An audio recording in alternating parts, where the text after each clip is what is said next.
Pala government Ayurveda ആശുപത്രിയുടെ പുതിയ ബ്ലോക്കിലേക്ക് MOD group ഫാനുകൾ നൽകി. 2 വാൾ ഫാനുകളും 4 സീലിംഗ് ഫാനുകളുമാണ് നൽകിയത്. ആശുപത്രിയിൽ ഫാനുകൾ ആവശ്യമായ സാഹചര്യത്തിൽ ആശുപത്രി അധികൃതരുടെ നിർദ്ദേശപ്രകാരം മുൻ നഗരസഭാ കൗൺസിലർ ബൈജു കൊല്ലംപറമ്പിൽ നടത്തിയ ഇടപെടലിനെ തുടർന്നാണ് MOD ഗ്രൂപ്പ് ഫാനുകൾ സ്പോൺസർ ചെയ്തത്. ആശുപത്രിയിൽ നടന്ന ചടങ്ങിൽ MOD group chairman Devasya Mattathil ഫാനുകൾ DMO ഡോക്ടർ റോഷ്നി സിക്ക് കൈമാറി. ഇങ്ങനെയുള്ള സുമനസ്സുകളുള്ളത് നമ്മുടെ സമൂഹത്തിനും രോഗികൾക്കും ഒത്തിരി പ്രയോജനപ്രദമാണ്. ഇങ്ങനെ ഇവർക്കൊക്കെ അത് വലിയ ദൈവാനുഗ്രഹം ഉണ്ടാകട്ടെ.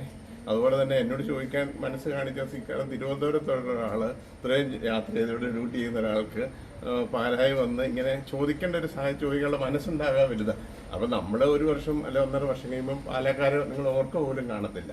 അപ്പോൾ ഈ നാടിനോടൊരു നമ്മൾ ചെയ്യുന്ന സ്ഥാപനത്തോട് കൂറുള്ളതുകൊണ്ടാണ് ചോദിക്കാനുള്ള മനസ്സുണ്ടാകുന്നത്. ആ മനസ്സിന് CMOയെ ഞാൻ അപ്രിഷ്യേറ്റ് ചെയ്യുന്നു.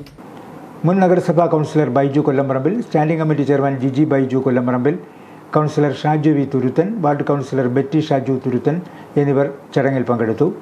Doctor Deepavi, doctor Sreejith SP, doctor Arathi S Nair, doctor Heera Sabu തുടങ്ങിയവർ സന്നിഹിതരായിരുന്നു.